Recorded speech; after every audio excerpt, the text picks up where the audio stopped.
There's a wonderful line by the poet Muriel Rukeyser, "The world is not made out of atoms, it's made out of stories." Change their lives for the better. Human tendency is to hope. But the stories we tell about who we are shape our lives.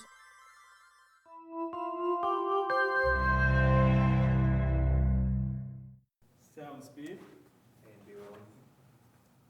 Take one. Okay. My name is Jeanne Wakatsuki Houston, and I'm the author of Farewell to Manzanar with my husband, James D. Houston. Farewell to Manzanar is actually a memoir of the story of my life and my family's life during the Second World War, when we lived in a, well, some people call it concentration camp or internment camp. My nephew, who had been born in camp, and for those of you who've read the book, there is a chapter there where my sister goes in the hospital and on Christmas Day and is in labor for 3 days, and finally a son is born.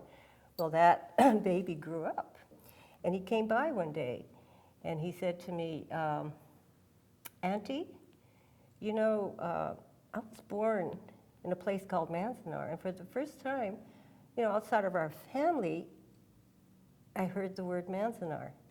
So I began telling him about camp, about the dust storms, the lousy food, the games we played, the fire breaks of schools.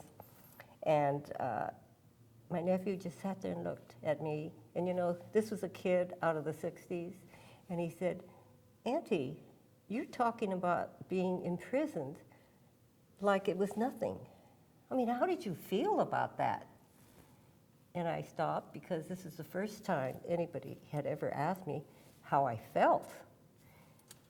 And I allowed myself to feel. And I just burst into tears. And I was so emotionally overwrought that I finally turned to Jim, my husband, who was teaching creative writing at UC Santa Cruz. And I said, "You know what? I'm having trouble with this memoir I'm trying to write." And he said, "What memoir?" And at that time, Jim and I had been married for 15 years, 14 to 15 years. And I had never told him about Manzanar. He was so stunned. And he said, "Oh my God." He said, "This isn't something for you to write for just your family." He said, "This is something every American should read. Let me help you." Excuse me. That's how it began. Jim, I'd like to talk a little bit about the value of loyalty in the Japanese culture. It's one of the highest values. And of course, this came about because they were a feudal country. And that's why when the Japanese Americans were accused of, quote, being disloyal, it was really a humiliation.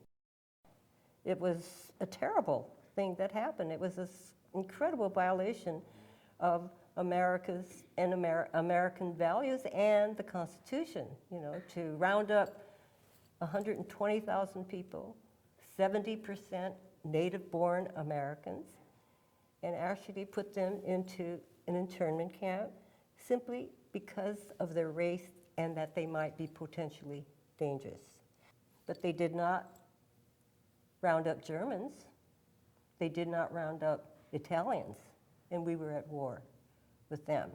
And telling the story about how we violated democratic values is an important thing of why this is about, why the book is about democracy, how important it is that we follow, that we walk the talk, and we have those values, and we honor those values.